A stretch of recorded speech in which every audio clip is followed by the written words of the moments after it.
Hello, my wonderful, beautiful friends, guys. Welcome back to r/MaliciousCompliance, where you'll hear super satisfying stories of people teaching others a lesson by doing exactly what's asked of them. And guys, this episode, as always, is gonna be wild. You'll hear about racist Karens, salty boyfriends, bad bosses, and nurses getting what they deserve. I hope you enjoy the stories. Hit subscribe if you haven't, and with that said, let's dive into the stories.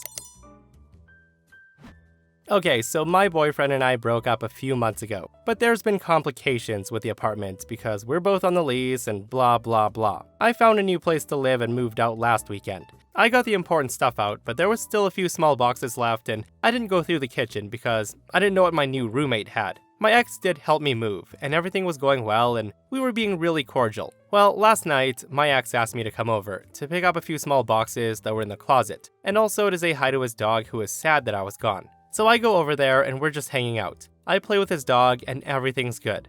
I then asked him if he minded if I took the dish brush because my new house didn't have one. Now I asked that because I bought this dish brush just a couple of weeks ago, and I even splurged on a nicer one. Now I do want to note that I'm the only person in the relationship who's ever bought any household items like this. I've also just moved into a new place where the rent is higher. I've had to pay for a moving truck and all the other things associated with moving somewhere new. The last thing I want to do is go to the store, drop another $50 or so by buying a bunch of little things that I literally just bought a couple of weeks ago. Now apparently asking for the dish brush triggered him, and he made the ridiculous dictate at 8 p.m. Wednesday night, mind you, that I could take anything that's mine tonight, but anything that was there when I left that night would be his property. Hearing that, I was annoyed, and I said, no, I don't agree to this. I immediately said the dish brush was not a big deal. I told him I didn't come prepared. I didn't bring boxes, bags, etc. to get everything I wanted from the kitchen. I said I could do this tomorrow or any other day of his choosing. I begged him to compromise. I told him I wouldn't take the dish brush or anything that he said he wanted. However, he only tripled down. He then refused to budge from his ridiculous demand. So I became very irate. I told him if he was gonna make me move all my dishes out in plastic trash bags tonight, that I was gonna take every last thing that was mine. Again, I'm the only person who ever bought anything like pots, spices, utensils, cleaning supplies, etc. I initially was planning on leaving most of it with him because my new roommate already has a lot of the stuff, but I decided that if he was gonna make such a ridiculous rule, then I would just take it all. I took everything. I took the dish brush, the sponges, both used and unused, all my spices, the soaps, the utensils, all the pots, the Tupperware, the toothpicks, the toilet paper, the pillows, the wall hooks, the coat hangers. I even took the light bulbs that I bought. I took it all. Now, did I yell? Yes. Was I petty? Absolutely. But I think it's quite petty to make a demand on the spot that everything I don't take tonight becomes his, when this was not the pretense under which I came over, and I was obviously not prepared. Guys, I love this malicious compliance so much. See, this is what happens when you play stupid games, guys. You win stupid prizes. And if I was in OP's shoes, I would have texted him the day after and invited him to the garage sale that I was planning to have that weekend, where he can buy everything he needs back.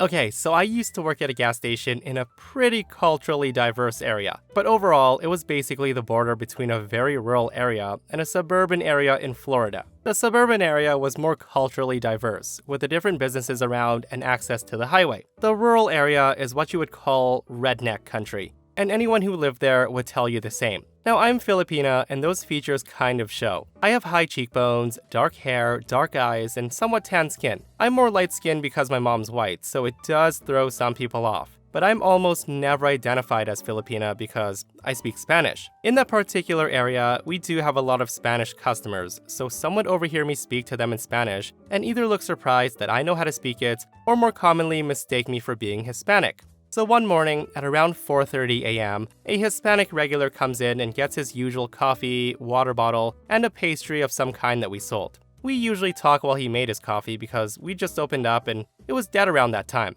He was on his way out to head to work, when another easily 6-foot-tall, middle-aged, white gentleman swings the door open with a very annoyed expression. I was caught off guard. Not only because he swung the door open aggressively, but because there was no other car in the parking lot or at any pumps, so I had no idea where the guy came from. My regular tells me, adios, so I naturally respond with, que tengas un buen día. Now, I think my mistake was that I looked at my new customer before I was done speaking to the previous one, and this made him very angry. The guy starts yelling at me that I was being racist, that I was racially profiling him, and to this day, I don't know what he meant by that. I apologized and tried to explain that I was talking to the other man walking out the door. And then he cuts me off and told me to speak to him in his native white language, putting heavy emphasis on the word white when he said it. So I then began to say random phrases that I could remember in various languages like French, German, Italian, and I also threw a little Polish in there. And the guy goes off. He says, "Stop!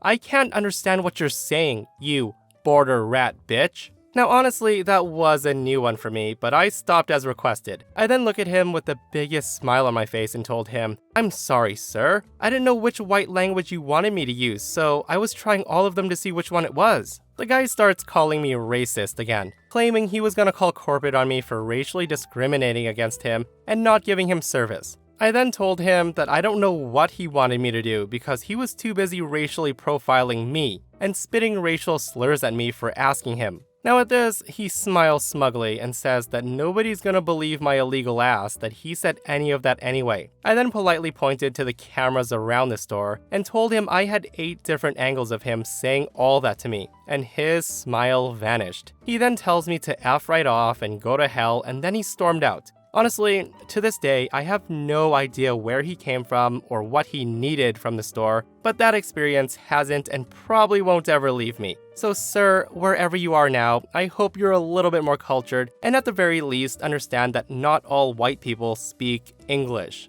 I just want to say that OP handled that interaction like a champion though. And I love this comment right here. This person says, "Oh, he sounds plenty cultured if you ask me. I'm pretty sure you can culture a foot fungus." So yeah, I'm just gonna leave it at that, guys.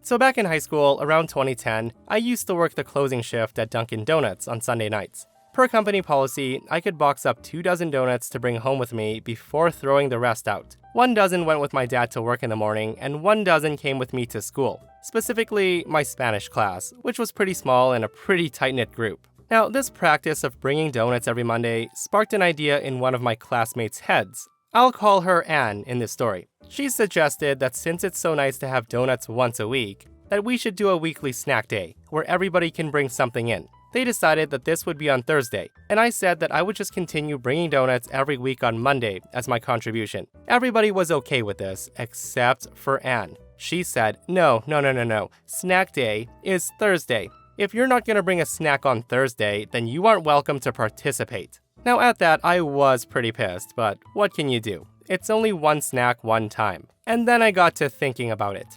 I was only required to bring a snack. Not something sweet or delicious or even palatable. As long as it was edible, then it counted. The next closing shift, I grabbed an extra empty dozen box. I then went to the store on Wednesday night and got a 5-pound bag of potatoes. I then washed them and put them right in the box and dropped the box off early morning to my Spanish classroom so no one would get wise to the actual contents.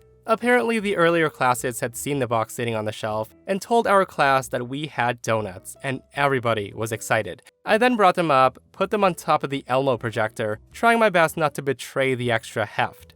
My classmates all scurried up excitedly, and Anne herself was the one to open the box. And then a blank expression turned to raw frustration. She then protested, "You were supposed to bring a snack today." I then say to her, "I did." Now I said that as I walked up to the box, grabbed a potato, and then bit into it while making direct eye contact with her. I then say to her, "You don't have to have any if you don't want." So with that, everybody shuffled back to their desks. And Anne tried desperately to grab a new argument out of thin air, but it was not coming. I finished my potato triumphantly and brought the rest home for my mom after school. The box was checked. She could not try to exclude me from the weekly snack day anymore. Everybody else in class who thought she was a bit over the top thought the antic was hilarious after they got over the initial disappointment. Guys, I almost couldn't hold it together. Like, just picturing OP eating a friggin' raw potato while staring Anne straight in the eyes just makes my day. I do have one question though. Who the heck put Anne in charge? Like, yeah, let's base the snack day off the free donuts that OP brings in every single week, but then make the decision that OP's contribution will no longer be enough. Like, what kind of Karen BS is that, guys? I also thought that OP was gonna bring in rock hard donuts that he boxed on Monday, but I guess potatoes work too, right? Both are edible, but kind of unappetizing. So this background is kind of long, but it is important to the story to understand how ridiculous this nurse was being, and how clumsy I was. So way back in the magical year of 2000, I was a teenager attending summer camp. Usually, it's day only. There's tons of outdoor activities such as canoeing, hiking, swimming, archery, the works. I did not break my arm doing any of these. For the older 2 years of kids, they would host an overnight in tents once a month. I was 13, and I was finally allowed to go, and I was very excited. Got my tent, my sleeping bag, and my friends. The night went as you would expect when there's 20 13-year-olds in tents with adults nearby. We tried to pull as many stupid stunts as we could get away with. I got dared to stand on a picnic table and dance. And yeah, 13-year-olds aren't very creative. So I get up there and I did, in the dark, while it was raining. I do want to note that I did not break my arm dancing on a wet table in near darkness. So when we all had a good laugh, I went to step down using the bench, and I missed. My leg plunged down in the gap between the bench and the table, and I went down and forward. I hit the bench on my way, pivoted around really fast, and landed on my outstretched hands. And there was an audible snap. So my left forearm, bearing my full weight and sudden deceleration, broke in half like a twig. It didn't even break skin. I remember rolling over, seeing my arm with suddenly 2 elbows, panicking, and then pushing it back into place. Not perfectly, obviously, as it was broken, but it was no longer at a 90-degree angle. And that's when it starts hurting a lot. The ambulance took forever to get us as they kept missing the turnoff for the campsite. I then found out later that they drove past it for most of that time. Eventually, it arrives, I'm loaded in, and it's off to the hospital. When we finally arrived, it's been an hour since I broke my arm. Now, I've been in intense pain the whole time, and the EMTs hadn't given me anything for it. Now, I don't remember why. The whole ride is pretty fuzzy. So this is where the malicious compliance comes in. I get brought to the main desk and triage area.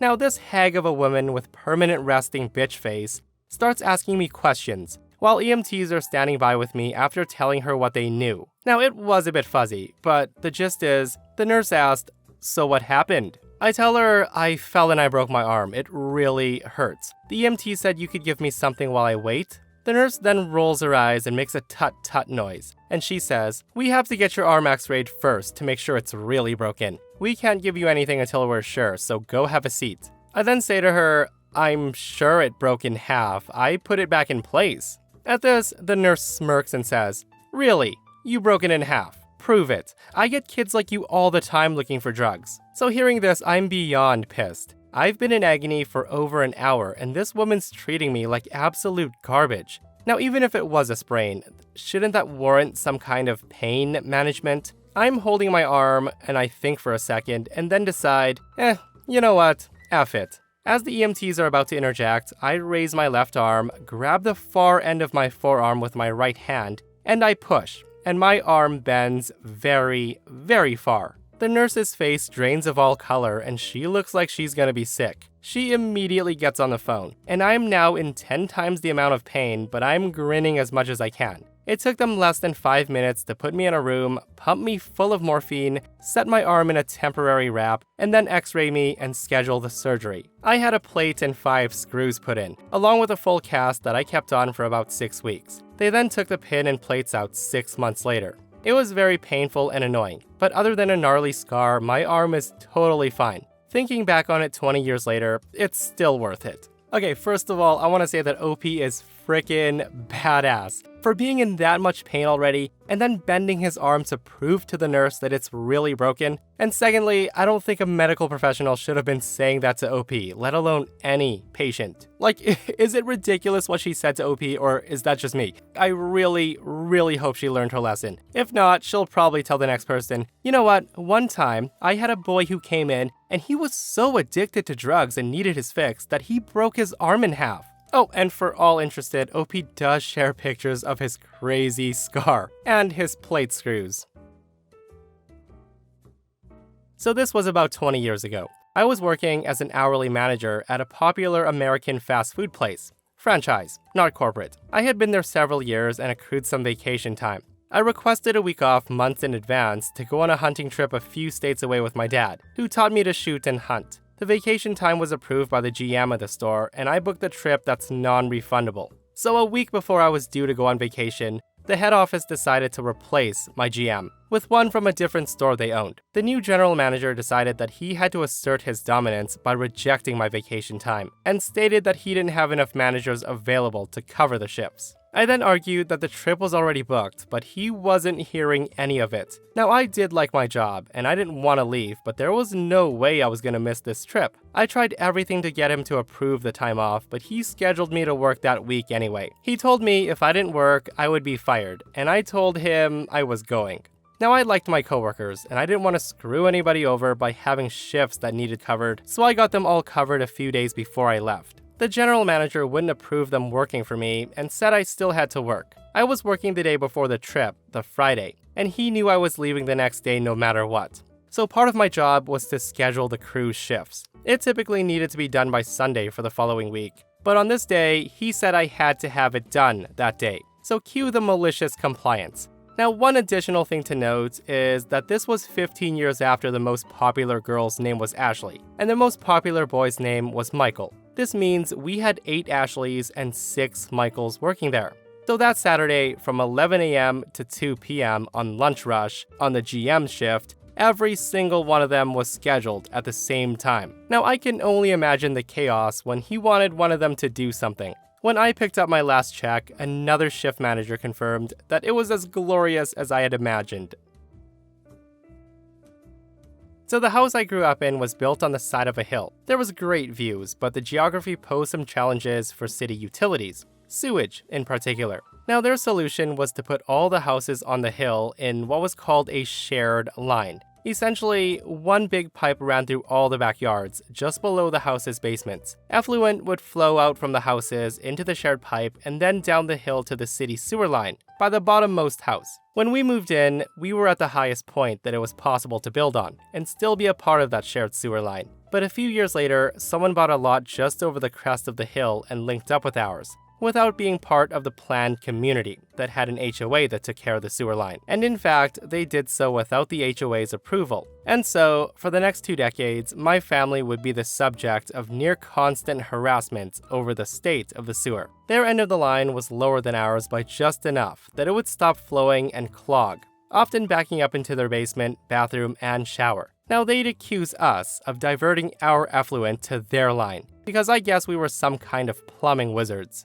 Now, the reason nobody built a house on that part of the hill during the original development was that the soil was unstable, something hydrology related. So sure enough, over the years, the house would occasionally separate from the hill and slide down a couple of inches. But our neighbor had connections in the code enforcement agency, so the place never got condemned like it should be. They just had to shore it up and reconnect all the utilities. So the thing is, the further down the house moved, the steeper the negative incline was from their sewer connection to our junction box, making the clogs and backups even worse. At one point, it got so bad that their sewer barely flowed. Some days, it got completely clogged, and somehow this was our fault. They spent the next year calling us every single time they tried to flush a toilet, and crap came out of their downstairs shower. They called a plumber, who said they had to redo their part of the shared line. And to do it, they'd have to bust through our 2-story masonry wall so they could get a backhoe onto our property and dig out the line. Of course, we had issues with this. We said no, you will not come onto our property and tear it up with a big-ass piece of construction equipment. Hire human laborers or something. But instead, they hired lawyers who started slinging paper around.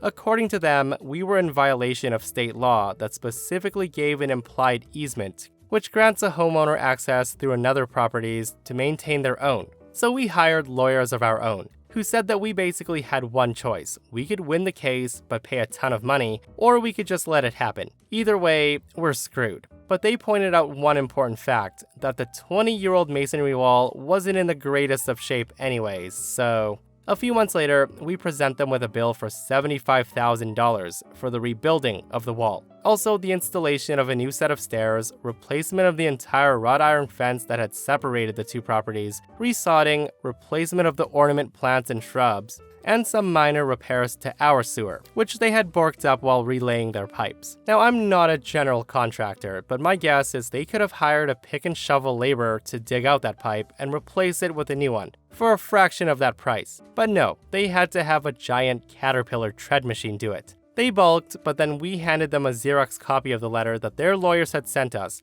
with the pursuant to paragraph blah blah of the common code of blah blah blah, citing the next paragraph, which stated that the person using the easement was 100% responsible for any damage that might be caused. They still balked, but my parents had put a lien on their property and stayed there to the day they tried to sell, at which point they had to pay up or the purchaser's creditors wouldn't underwrite a mortgage. I think they had to pay interest too, but I'm not 100% sure about that. Yeah, I'm just gonna refrain from inserting a bad pun into this, so I'm just gonna say that talk about a plan going terribly, terribly wrong, right? And that, my friends, brings us to another end of our /malicious compliance. Guys, I hope you enjoyed the stories today, because I sure as heck did. And if you missed yesterday's episode on the channel, I'm gonna link it right here. A Karen decides to attack OP in an airport over a wheelchair because her son's feet hurt and they need it more. Of course, it's another ridiculous story, so go check it out if you haven't, and myself and Stevie Boy will see you guys in the next one. We love you.